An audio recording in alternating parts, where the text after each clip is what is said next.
Тізімді кім берді сырғалым? Али. Ол кім Али деген? Алиның Биби апайның қызы. Қызы? Қыз ба не ол?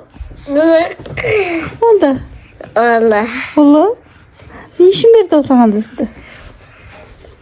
Жаңа жылға. Подарка ма? Көрейінші кәне? Менің қызыма подарка берді. Ой-у. Әкең көрмейсің оны сұрды ғой.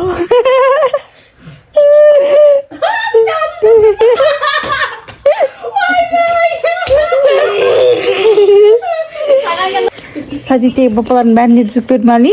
Жоқ, саған ғана берді ма? Маған ғана. Не үшін саған берді ол? Жаңа жылға. Екеуің досыңдар ма? Сен жақсы көрем ма Али? Иә. Сенші? Сен жақсы көресің бе? Жақсы көреді Али. Ой, жаным. Бұл бала махаббаттың басы Али мен қызымның робот жасаудан жарысқа баруынан басталды. Қызым әдемі болып киініп алып, осылай робот жасайтын орталыққа барып, жарысқа қатысып отыр. Балабақшадан көптеген балалар келген. Қарап тұрсаңыздар өте көп. Менің қызым да жасап жатыр әне. Бірінші рет өмірінде жарысқа бару. Жасап шықты, өте сәтті болыпты. Бірақ басқа балалардан сәл кейінірек болды. 4-ші орын иеленіп қайтыпты. Түсіндіріп жатыр жасаған роботын. Бұның өзі біз үшін алғанда үлкен жетістік. Қызым өмірінде бірінші рет жарысқа барып қатысты, подаркасын алды. Роботты жасаған кәдімгідей жүріп тұр.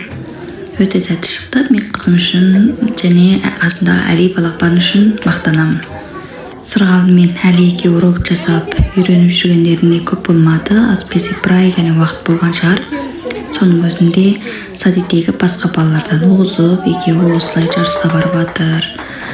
Бұл біз үшін мақтанатын жайы. Жасаған роботтары өте сәтті шықты. Екеуі түсіндіріп, роботтарын жүргізіп көрсетіп жатыр. Робот жасап болып, қыздарым сәл ортасында суреттер сыздырыпты, әңгімелер айтыпты қызықты. Сосын соңында марапаттап үйге қайтарды. 1-ші, 2-ші, 3-ші орынға үлкен подаркалар және мойындарына тағатын алқалар берген. 1-ші, 2-ші, 3-ші алтын, күміс, қола деген сияқты. Ал мен қызым оларды ала алмай қалды. Сол жағына біраз жылап, көңілге түсіп қалды. Бұлай барлығы жақсы болды қалғаны. Достар, біздің каналымызға тіркеліп, лайк басып, бізді қолдап отырыңыздар. Бізге әрқашанда сіздер сияқты қолдаушылар керек. Біз сіздерге өзіміздің жақсы видеоларымыз салып, сіздермен бөлісетін боламыз. Алдағы уақытта сіздерді қуантып отырамыз.